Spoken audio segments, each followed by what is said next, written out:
Maintenant, le calcul des écarts sur coût de production. Alors, d'entrée, là, il va falloir faire attention. Il existe deux façons de calculer les écarts sur coût de production. On peut vous les demander de deux façons. Alors, la première façon, c'est quoi? C'est de calculer, on est bien toujours dans le calcul, hein, de calculer les écarts en comparant le coût de production réel et le coût de production préétabli constaté. Je compare le réel et ce qu'on appelle le préétabli constaté. Deuxième façon, on va comparer le coût de production réel avec le coût de production préétabli prévu. D'accord? Regardez bien, on fait simple. Pour calculer des écarts, c'est soit le réel par rapport à ce qu'on appelle le préétabli constaté, soit le réel par rapport au prévu. Alors, des petites remarques. Normalement, si j'ose dire, le plan comptable général prévoit que c'est la deuxième façon qu'il faudrait utiliser, qu'il préconise, pas qu'il ordonne, qu'il préconise pour calculer les écarts entre le réel et le préétabli prévu. Mais certains auteurs ou certains auteurs de sujets d'examen, quelquefois, vous obligent à utiliser la méthode du calcul uniquement des écarts entre le réel et le préétabli constaté. Donc, tac, il faudra faire avec ce qu'on vous donne. D'accord? Simplement, vous allez voir, il y a une différence entre les deux. Vous verrez, c'est ce qu'on appelle des écarts sur volume. Alors, il faut bien connaître de toute façon les deux façons de faire. Alors, regardez bien. Je vais vous faire un petit tableau. Vous verrez, on en reparlera plus tard, mais je vais vous montrer comment il faut faire en quelques secondes quand on doit calculer et analyser les écarts. Écoutez-moi bien, la procédure. Dans le cadre d'un examen, on ne vous demandera jamais uniquement calculer les écarts. On vous demandera toujours calculer et analyser les écarts. C'est la moindre des choses. Vous me suivez? Regardez. Je vais vous montrer maintenant la méthode la plus complète. Écoutez bien. Il faut le faire sous la forme d'un tableau. Voilà.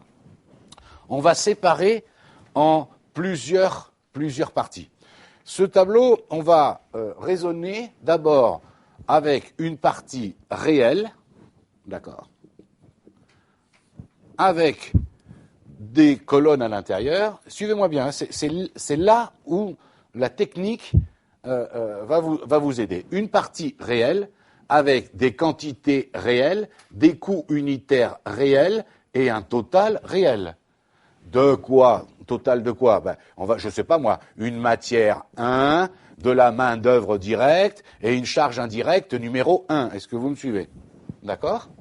Donc ça, on va travailler sur la partie réelle.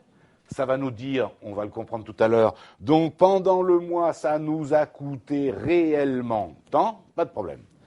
On va faire une deuxième partie qui va s'appeler le préétabli, par exemple, constaté, d'accord? Là, il y aura 3 colonnes également, avec des quantités préétablies constatées, un coût unitaire préétabli et un total. Pour la matière 1, pour la MOD et pour les charges indirectes. Et puis après, on va faire comme ça, vous allez comprendre tout de suite, le préétabli prévu avec, encore une fois, cette fois-ci, des quantités préétablies prévues, QPP, un coût unitaire préétabli et un total. Et ensuite, je peux calculer les écarts. Alors regardez bien ce que je dis. Ça, c'est le plus complet. Ne confondez pas le calcul des écarts et l'analyse des écarts. Suivez-moi bien. Ici, je prends, entre guillemets, le pire. Imaginez que l'on vous demande de calculer et d'analyser les écarts entre le réel et le constaté. Vous me suivez, je répète, imaginez que l'on vous demande de calculer et d'analyser les écarts entre le réel et le constaté. Dans ce cas-là, la partie que j'ai intitulée ici préétabli prévu n'existe pas, puisqu'on me demanderait de calculer et d'analyser les écarts entre le réel et le constaté. Donc la colonne écart, ça ne serait que les écarts entre le réel et le constaté. Ça y est, vous me suivez bien? D'accord. Sauf que ça, c'est pas ce qui est demandé le plus souvent, et ce n'est pas ce qui est préconisé par le plan comptable. Le plan comptable préconise de calculer et d'analyser les écarts entre le réel et le préétabli prévu. Alors vous allez me dire, mais vous êtes gentil, monsieur Doucet, mais pourquoi vous me mettez du préétabli constaté au milieu, alors que vous venez de me dire que le plus souvent, c'est comparer du réel et du préétabli prévu.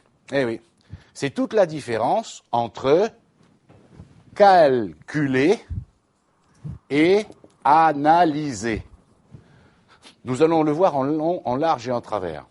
Pour calculer les écarts entre le réel et le prévu, je fais le total réel moins le total prévu pour calculer.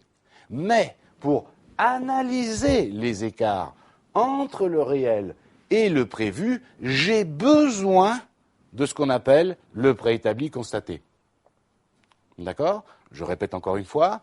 Lorsque je dois calculer et analyser des écarts entre le réel et le constaté, je n'ai pas besoin de la partie prévue. Pour analyser les écarts entre le réel et le constaté, dans les écarts, je n'ai besoin que du réel et du préétabli constaté. Si on me demande de calculer et d'analyser les écarts entre du réel et du prévu, pour calculer, je vais faire réel moins préétabli prévu, mais pour analyser réel par rapport au prévu, je vais être obligé à un moment donné de travailler sur du préétabli constaté. Voilà pourquoi, avec ce tableau-là, quand on va le remplir, on aura toutes les informations nécessaires, 1 pour faire les calculs, 2 pour faire l'analyse par la suite. Ça va, vous me suivez? D'accord? Donc, ça me paraissait important de vous dire ça au départ, dès le départ. Donc, vous êtes obligé de connaître les deux façons. Alors, allons-y pour le calcul des écarts entre le réel et le préétabli constaté. Alors, bien sûr, on va prendre un exemple, comme d'habitude, pour illustrer ce que je viens de dire. Alors, voilà. Écoutez bien, soyez concentrés. Au cours du mois de mars, l'entreprise a fabriqué 1200 produits A. Je vous rappelle que ce que nous avons fait tout à l'heure, juste avant, sur la production préétablie, je vous rappelais que la production standard ou normale est de 1280 produits. Est-ce que tout le monde comprend et accepte de dire que ce n'est pas parce que vous considérez que la production standard normale, elle est de 1280 produits, que vous allez en faire réellement 1280 produits dans le mois. On est bien d'accord. Et vous commencez à voir toutes les différences, justement, qui apparaissent et pourquoi on va chercher à expliquer pourquoi ce que l'on a fait n'a pas respecté la norme. C'est ça l'idée. Donc au mois de mars, on a fabriqué 1200 produits A, alors que le standard, c'est d'en fabriquer 1280. Là aussi, en français, soyez bien convaincus et comprenez ce que je vais vous dire. Par ailleurs, on extrait de la comptabilité générale. J'insiste, on extrait de la compta gênée. Que les matières 1, on en a consommé 2640 kg pour un total de 23 760 €. La matière 2, 3615 kg pour un total de 28 920. 2400 heures de main-d'œuvre à 51 € de l'heure. Pour l'atelier 1, 660 unités d'œuvre pour un total de 42 900 €.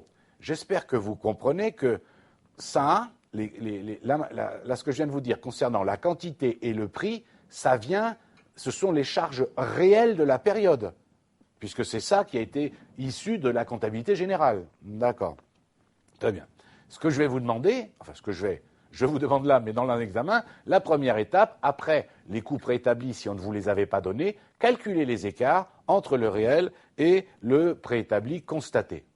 Alors, comme je vous disais tout à l'heure, on va le mode de calcul des écarts entre le réel et le préétabli constaté, on va le mettre sous forme de tableau. Alors, je vous le mets ici, je vous le présente d'abord à vide, d'accord? Et regardez bien, conformément à ce que je vous disais tout à l'heure, ici, je me situerai dans le cadre où on me demande juste de calculer les écarts entre le réel et le constaté.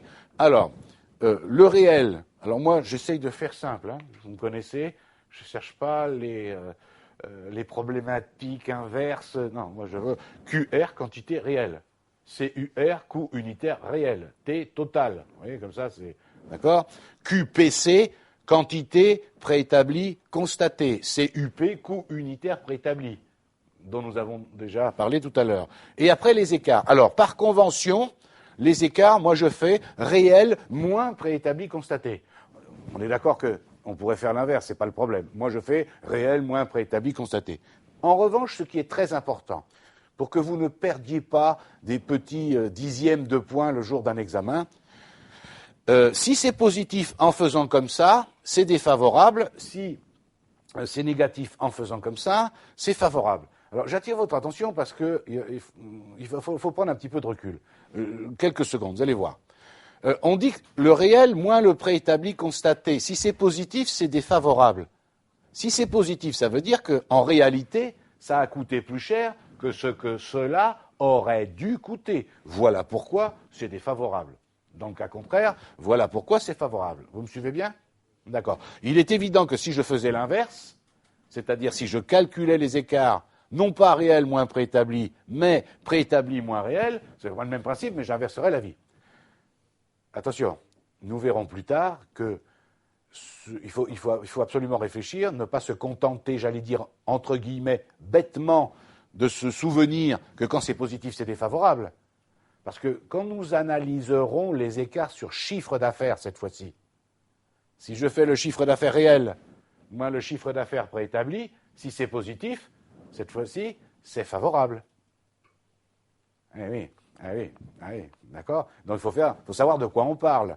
Il ne faut pas confondre le chiffre d'affaires avec les coûts de production. Non, mais parce que beaucoup de gens, au bout d'un moment, avec la fatigue, etc., confondent un petit peu tout. Si le chiffre d'affaires réel est supérieur au chiffre d'affaires prévu, ben c'est positif. Par contre, si le coût de production réel est supérieur au coût de production prévu ou préétabli, constate tout ce que vous voulez, c'est défavorable, bien entendu. D'accord ? Alors, vous voyez que je vous le disais tout à l'heure, simplement, je n'ai parlé ici que ce dont j'ai besoin pour calculer les écarts entre le réel et le constaté. D'accord ? Ça y est, vous me suivez ? Alors, les petites informations. Alors, on reprend les matières 1, matière 2, etc. Très bien. La ligne s'appelle coût de production. Alors, le renvoi petit a dans la partie réelle. Chaque cellule, je vous donne. Est-ce que vous comprenez que sur cette ligne coût de production, on retrouve le renvoi A dans la colonne QR et QPC. Regardez bien, le petit a, là, vous le retrouvez ici dans la colonne QR et vous le retrouvez dans la colonne QPC. Est-ce que il faut que vous compreniez ça ? Qu'est-ce que je calcule ? Écoutez bien, intellectuellement. Sur la ligne coût de production, la quantité, je calcule le nombre réel de produits fabriqués, et le nombre réel de produits fabriqués ici, c'est combien ? 1200, vous êtes d'accord ? Avec quoi ? Avec ce qu'on appelle le préétabli constaté, donc dans la colonne QPC en bas sur la ligne coût de production, avec ce que cela aurait dû coûter d'en produire aussi 1200. Je compare, c'est pour ça qu'on appelle ça du préétabli constaté, je compare le nombre réel de produits fabriqués, 1200, ça a coûté tant dans la réalité, avec ce que cela aurait dû coûter d'en fabriquer aussi 1200 si on avait respecté les normes. Ça va, vous me suivez ? Donc ici, vous avez à la fois 1200 et 1200. D'accord. OK. Le petit b, CUR dans le réel, est-ce que vous êtes d'accord que ce petit b, le réel, ça va être quoi ? Comment je vais le calculer tout bête, comme avec les coûts complets ? C'est le total divisé par A, la quantité. Autrement dit, ce petit b va représenter le coût de production réel unitaire total. Vous voyez qu'on en reparlera plus tard, que j'ai appelé le CPRUT, le coût de production réel unitaire total. Très bien. Regardez bien maintenant. Et ça, c'est un excellent moyen de vérifier. Parce qu'il y a quelque chose d'intéressant avec les écarts, c'est que si on a été cohérent, on va retomber sur nos pieds. Regardez le petit C ici, dans la partie préétablie constatée dans la colonne CUP. Vous avez compris que sur cette ligne coût de production, dans la partie préétablie constatée, ici, le petit a, ça sera 1200. Parce que je vais comparer combien ont coûté réellement 1200 produits fabriqués dans le mois avec ce que cela aurait dû coûter d'en fabriquer 1200 si j'avais respecté les normes concernant les quantités par produit, les nombres de matières, d'heures, d'unités d'œuvre et les coûts préétablis par produit au kilo, à l'heure et les coûts d'unités d'œuvre. Vous êtes d'accord? Donc si vous comprenez tout de suite, vous devez comprendre que le petit c, eh bien, je dois retrouver le coût de production préétabli unitaire total. Qu'est-ce qu'il dit? Je comprends rien. Oui, qu'est-ce qu'on a dit tout à l'heure? La première étape, c'est quoi? Le coût de production préétabli unitaire total. Qu'est-ce qu'on avait dit dans cet exemple-là? Que si on respectait les normes, ça devrait coûter 174 € pour fabriquer un produit. Vous me suivez? Donc, sur la ligne coût de production total, préétabli constaté, là, 1200 fois 174. Ce qui va me permettre de vérifier, quand je vais remplir le tableau, si en divisant le total par 1200, je retrouve bien 174. Si c'est vrai, c'est que j'ai été cohérent. Si c'est pas vrai, c'est que je me suis trompé quelque part. Ça va, vous me comprenez? Alors vous allez me dire, ben, pourquoi vous nous embêtez à remplir l'intérieur ici, alors qu'on peut trouver directement la ligne? Ah oui, non, mais attendez, ça s'appelle après analyse des écarts. Il va falloir analyser les écarts sur matière 1, sur matière 2, sur main-d'œuvre, sur charge indirecte. Donc je ne peux pas me contenter que de la ligne totale synthétique. D'accord? Donc ici, après les écarts, ça y est, vous comprenez maintenant que vous pouvez avoir des écarts défavorables ou nuls, parce que ça peut arriver. D'accord? Pas d'écart entre la réalité et ce qui était prévu. Pour la matière 1, la matière 2, MOD, etc., des positifs et des négatifs, négatifs et positifs, et le petit f, c'est la synthèse, ça s'appelle l'écart global. Mais est-ce que vous comprenez, encore une fois, l'intérêt de ça? Je peux encore vérifier quelque chose, c'est que l'écart total ici, le f, est-ce que vous êtes d'accord que c'est la différence entre le défavorable et le favorable? C'est la synthèse. Mais c'est aussi, bien entendu, la même somme, la même chose que je dois retrouver exactement la même chose que lorsque je fais le total, le renvoi petit d, là, le total réel, moins le total préétabli constaté. Vous voyez, ça vous fait encore une façon de vérifier vos calculs. Moi, quand je fais des exercices de ce type, par exemple, j'utilise, avec Excel, je me fais des tests, là. Vérifie que la somme ici, f, ce soit bien égale à d moins e. Sinon, fait apparaître un message en disant il y a une erreur quelque part. Parce que ça peut vite arriver, hein, je veux dire, une erreur. Ça va, vous me suivez? D'accord? Alors, maintenant, il faut le remplir, ce tableau. Alors, là, je vous l'ai dit. Comment remplir la partie réelle? Ben, là, la partie réelle, il n'y a aucun problème. Il suffit de lire l'énoncé qui va vous donner forcément les informations nécessaires pour remplir la partie réelle. La partie réelle, vous ne pouvez pas l'inventer. D'accord?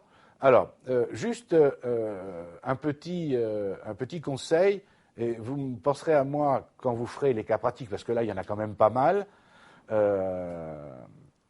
Je vous conseille, sur le sujet lui-même, qui va faire plusieurs pages, en général, bien sûr, de séparer physiquement les informations qui concernent le réel des informations qui concernent le préétabli.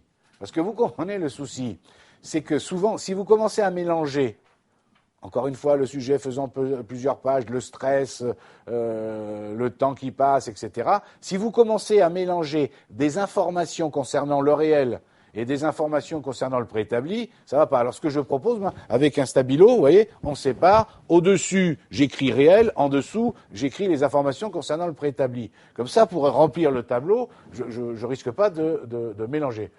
Bien sûr, vous ne le ferez pas, comme d'habitude, ce que je dis, ça ne sert à rien, sauf que vous vous apercevrez, parce que là, c'est des points perdus très très graves et très très vite.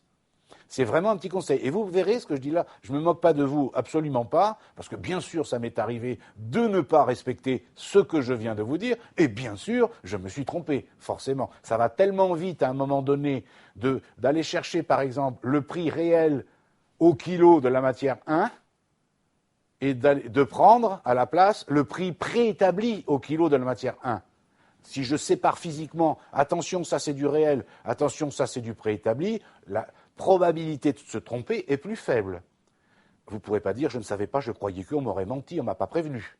D'accord, on en reparlera. D'accord. Je vous rappelle que les exos, c'est 4 heures à chaque fois, hein, quasiment, hein, pour s'entraîner. Hein. Et on ne le sait qu'à la fin, si on a été cohérent. Hein. Donc je vous dis, il faut faire attention au départ. OK. Alors, la partie réelle, pas de problème, surtout si j'ai bien séparé physiquement dans le sujet. Pour remplir la préétablie constatée. Alors là, il va falloir que vous fassiez attention. Parce qu'une fois je vais vous avoir expliqué ça, après pour les autres méthodes, pour l'autre méthode, ça ira plus vite. Là, pour remplir la partie préétablie constatée, il y a bien 3 colonnes, QPP, CUP et total. Eh bien là, vous devez vous servir de la fiche du coût standard unitaire ou la fiche du coût préétabli que soit on vous a donné dans l'énoncé, soit nous avons calculé tout à l'heure. Vous êtes d'accord? L'histoire des 174 €. D'accord? On va utiliser ça. OK. Et pour chaque charge directe, regardez bien, là, ça c'est à savoir par cœur, hein, là il n'y a pas de concept de problématique. QPC, vous allez me prendre la quantité préétablie de la charge directe pour fabriquer un produit, ça vous allez l'avoir sur la fiche de coût préétabli unitaire, multiplié, et c'est pour ça qu'on l'appelle préétabli constaté, multiplié par le nombre de produits réellement fabriqués.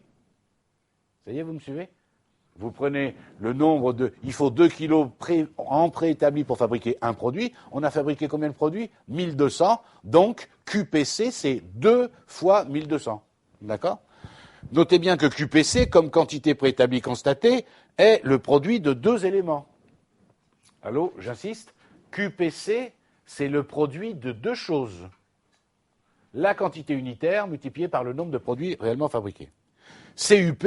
Ben alors là, il n'y a pas de souci. CUP, c'est le coût unitaire préétabli de la charge directe, exprimé au kilo, au mètre cube, au mètre carré, à l'heure de main-d'œuvre. Ça aussi, on a dans la fiche du coût préétabli. Et si on prend la matière 1, est-ce que vous êtes d'accord que QPC, ici, dans cet exemple-là, revenez sur le coût standard, c'est 2 fois 1200. Ça fait donc 2400, et CUP, c'est 10. Ça va? Écoutez bien. Là aussi, pour vous, dans votre intérêt, dans le tableau, je ne souhaite pas, et encore, je dis ça, je ne souhaite pas, vous me connaissez, en général, je suis un peu plus directif que ça, d'accord, que vous écriviez, comme le font 98% des étudiants, dans la colonne QPC, n'écrivez pas 2400. Non, écrivez 2 fois 1200. Égale 2400. Vous allez me dire, c'est pareil. Ah, pour moi, ce n'est pas tout à fait pareil, surtout si je me mets dans la peau du correcteur. Parce que si vous mettez, par exemple, 2500, je ne sais pas si c'est une erreur toute bête ou si c'est une erreur de conception. Exemple, vous m'écrivez 2 fois 1200 égale 2500. Est-ce que vous comprenez que là, je comprends, moi, correcteur, que c'est une bêtise? Donc vous n'aurez pas 0. Oui, je sais bien, vous souriez parce que vous dites, c'est impossible que ça m'arrive d'écrire 2 fois 1200 égale 2500. Pour vous, c'est peut-être tellement au-dessus de tout ça que ça vous arrivera jamais.